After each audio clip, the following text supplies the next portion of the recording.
राज्य रे बदलिला पाग कालिठू देखा देई पारे वर्षार संभावना। तेबे 2 दिनर प्रबल ताती परे राज्य रे एबे पाग बदलिछि। उपकूल एवं अभ्यंतरीण ओडिशा रे आकाश मेघुआ रहिबा सहित हालुका कुहुड़ी देखिबाकू मिलिछि।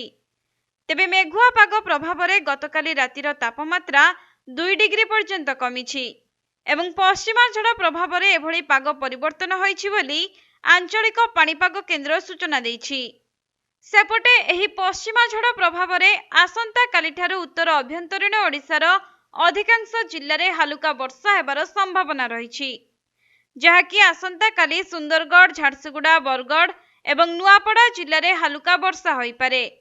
एथि सहित 11 तारिख रे वर्षार परिमाण और विस्तृति बढ़िबो। सेहीपरि जाजपुर, भद्रक, बालेश्वर, अनुगुल, ढेंकानाल और केन्दुझर समेत पश्चिम ओडिशार 14टी जिल्ला रे वर्षार संभावना को नहीं सतर्कता जारी करा जाइछि।